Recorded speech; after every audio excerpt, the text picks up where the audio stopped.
오늘 우리에게 주신 하나님의 말씀은 예레미야 19장 1절에서 13절까지의 말씀입니다. 예레미야 19장 1절에서 13절까지의 말씀을 제가 봉독해 올립니다. 살아계신 하나님의 말씀을 경청하십시오.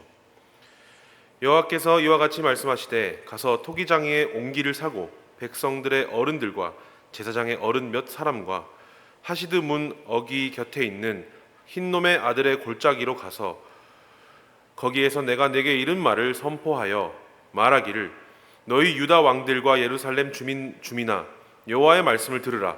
만군의 여호와 이스라엘의 하나님이 이같이 말씀하시되 보라 내가 이곳에 재앙을 내릴 것이라. 그것을 듣는 모든 자의 귀가 떨리니 이는 그들이 나를 버리고 이곳을 불결하게 하며 이곳에서 자기와 자기 조상들과 유다 왕들이 알지 못하던 다른 신들에게 분향하며 무죄한 자의 피로 이곳에 채웠음이며 또 그들이 바알을 위하여 산당을 건축하고 자기 아들들을 바알에게 번제로 불살라 드렸나니 이는 내가 명령하거나 말하거나 뜻한 바가 아니니라. 그러므로 보라 다시는 이곳을 도벳이나 흰놈의 아들의 골짜기라 부르지 아니하고 오직 죽임의 골짜기라 부르는 날이 이를 것이라. 여호와의 말이니라. 내가 이곳에서 유다와 예루살렘의 계획을 무너뜨려 그들로 대적 앞과 생명을 찾는 자의 손에 칼에 엎드려지게 하고 그 시체를 공중의 새와 땅의 짐승의 밥이 되게 하며 이 성읍으로 놀람과 조롱거리가 되게 하리니 그 모든 재앙으로 말미암아 지나는 자마다 놀라며 조롱할 것이며 그들이 그들의 원수와 그들의 생명을 찾는 자에게 둘러싸여 공경에 빠질 때에 내가 그들이 그들의 아들의 살, 딸의 살을 먹게 하고 또 각기 친구의 살을 먹게 하리라 하셨다 하고 너는 함께 가는 자의 목전에서 그 옹기를 깨뜨리고 그들에게 이르기를 만군의 여호와께서 이와 같이 말씀하시되 사람이 토기장이의 그릇을 한 번 깨뜨리면 다시 완전하게 할 수 없나니 이와 같이 내가 이 백성과 이 성읍을 무너뜨리리니 도벳에 매장할 자리가 없을 만큼 매장하리라. 여호와의 말씀이니라. 내가 이곳과 그 가운데 주민에게 이같이 행하여 이 성읍으로 도벳 같게 할 것이라. 예루살렘 집들과 유다 왕들의 집들이 그 집 위에서 하늘의 만상에 분향하고 다른 신들에게 전제를 부음으로 더러워졌은즉 도벳 땅처럼 되리라 하셨다 하라 하시니. 아멘. 엎질러진 물이라는 말이 있습니다. 이미 일어난 일들에 대한 결과를 우리가 앞으로 다시는 어찌할 수 없다라는 뜻입니다. 요즘 기술이 많이 발달해서 물이 엎질러졌다고 해도 그것을 어떻게든 그릇에 다시 담을 수는 있겠습니다만 100% 그것이 순수한 물이라고 보기는 어렵겠습니다. 어찌됐든지 엎질러진 물이라는 단어는 돌이킬 수 없는 상황에서 우리가 자주 쓰는 말입니다. 오늘 본문에서도 이와 같은 내용의 예언을 예레미야가 선포하고 있는데요. 먼저 구조를 함께 살펴보면 좋겠습니다.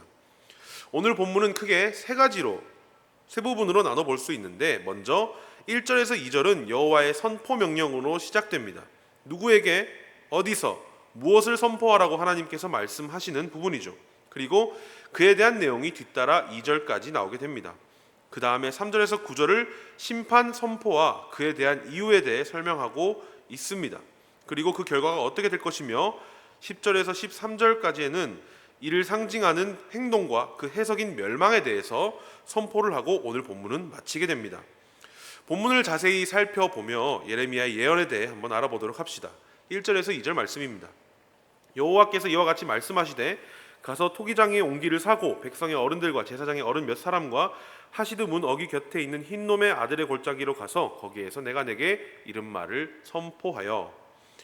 1절에서 하나님께서는 예레미야에게 토기장이의 옹기를 사라고 말씀하셨습니다. 이 옹기는 나중에 10절에 한 번 더 언급되게 되는데요. 1절에 옹기가 나오고 10절에 옹기가 다시 언급되는 것은 이 옹기에 대한 어떤 의미를 부여하기 위함입니다. 이 옹기의 의미는 10절에서 다시 다루도록 하겠습니다. 그리고 좀 전에 말씀드린 것처럼 하나님께서 누구에게 어디서 무엇을 선포하라고 하시는지 나옵니다. 누구죠?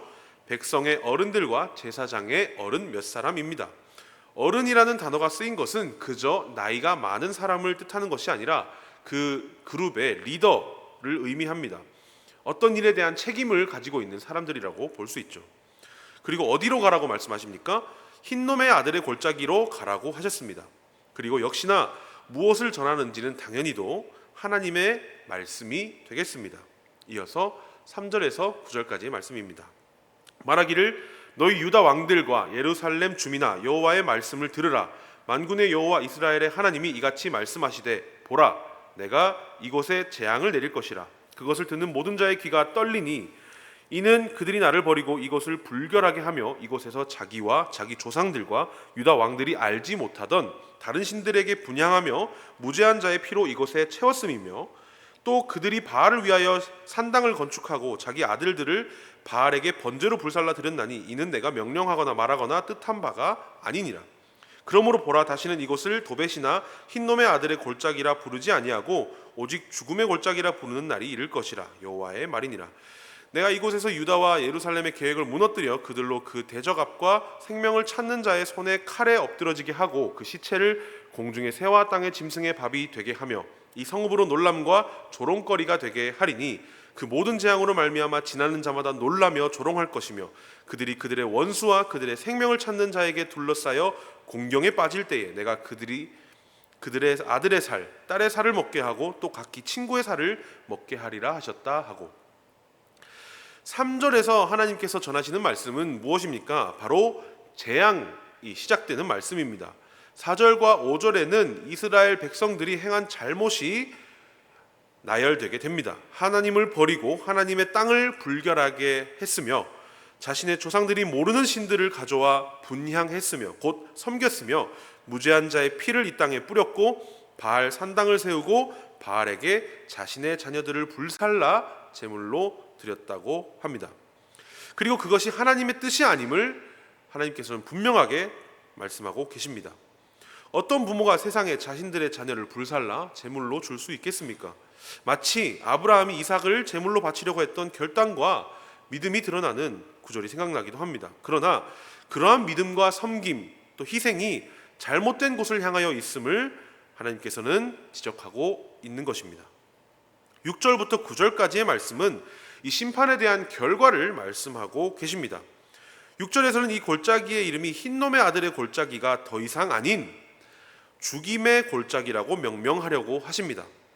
이스라엘 가운데 있을 참혹한 죽음들과 주변 나라로부터의 조롱, 그리고 마지막 9절에서는 사람이 사람을 먹는 인간성의 상실까지 오게 될 것이라고 말씀하십니다. 그야말로 끔찍한 참상이 아닐 수 없습니다. 마지막 10절에서 13절의 말씀입니다. 너는 함께 가는 자의 목전에서 그 옹기를 깨뜨리고 그들에게 이르기를 만군의 여호와께서 이와 같이 말씀하시되 사람이 토기장이의 그릇을 한번 깨뜨리면 다시 완전하게 할 수 없나니 이와 같이 내가 이 백성과 이 성읍을 무너뜨리리니 도벳에 매장할 자리가 없을 만큼 매장하리라. 여호와의 말씀이니라. 내가 이곳과 그 가운데 주민에게 이같이 행하여 이 성읍으로 도벳 같게 할 것이라. 예루살렘 집들과 유다 왕들의 집들이 그 집 위에서 하늘의 만상에 분향하고 다른 신들에게 전제를 부음으로 더러워졌은즉 도벳 땅처럼 되리라 하셨다 하라 하시니 10절에서 함께 가는 자들이 언급되는데요. 그들은 바로 1절에 나왔던 어른들입니다. 그들의 눈앞에서 하나님께서는 예레미야에게 이 옹기를 깨뜨리라 라고 말씀하십니다. 이 옹기의 의미가 11절에 나옵니다. 토기장이의 그릇을 한번 깨뜨리면 다시 완전하게 할 수 없나니 라는 말씀으로 미루어 보아서 엎질러진 물 같은 이스라엘 백성들의 상황을 묘사하고 있는 것입니다. 말씀드린 대로 엎질러진 물은 완벽하게 다시 담을 수 없고 마찬가지로 깨져버린 그릇 역시 완벽하게 붙일 수 없습니다. 그런데 우리가 주목할 것이 있습니다. 본문의 세 부분 중 어느 부분이 가장 길게 느껴지십니까? 바로 심판의 내용과 그 이후에 벌어질 일들에 대한 부분입니다. 3절에서 9절 말씀이죠. 우리는 이 말씀을 읽을 때 하나님께서 공을 들여 이스라엘에게 겁을 주려고 이 말씀을 했을 거라고 생각하지 않습니다.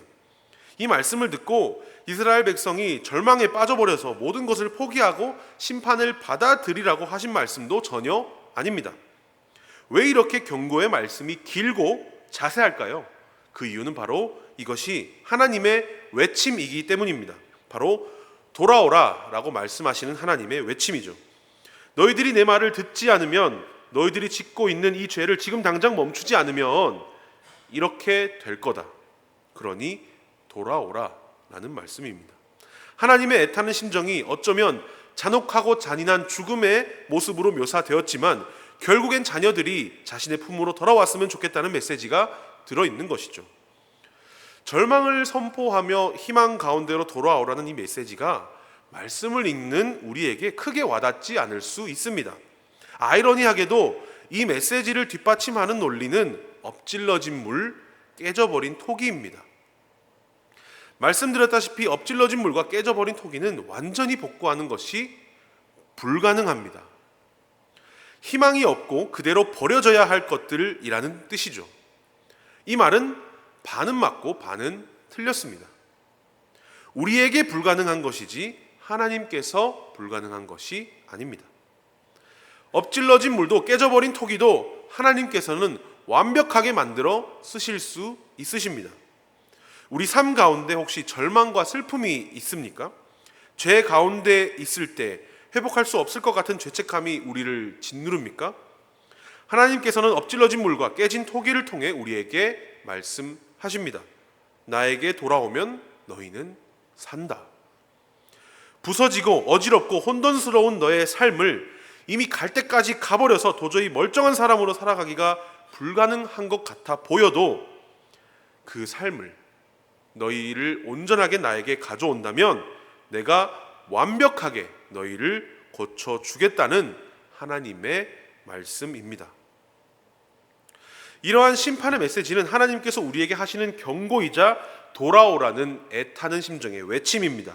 하나님께서는 굳이 우리에게 경고를 하실 필요가 없으십니다. 하나님 마음에 안 드시면 그저 우리를 치시면 됩니다. 그런데 왜 하나님께서는 굳이 경고를 이렇게 길게 말씀하십니까? 제발 돌아오라 라는 말입니다. 오늘 말씀을 통해 우리 가운데 있는 상한 심령, 깨져버린 토기와 같은 마음이 있다면 우리 주님 앞에 가지고 나옵시다. 그리고 그것들을 회복하실 주님을 기대합시다. 새로운 한 주도 주님 안에서 불가능해 보이는 우리 삶이 주님 안에서 낫고 싸매지며 치유될 수 있는 역사가 일어날 수 있는 그것들이 일어나는 한 주가 될 수 있기를 주님의 이름으로 기도합니다.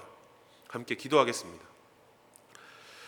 우리의 아버지이신 주님, 자녀들에게 늘 사랑과 은혜의 말씀이 아닌 심판의 경고와 또 재앙의 말씀도 함께 주심에 감사드립니다.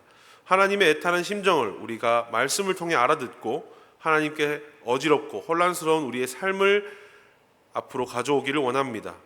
우리는 불가능하지만 하나님께서는 하실 수 있습니다. 우리의 상한 심령과 삶을 주님께서 완전하게 고쳐 써주시기를 빌고 원합니다.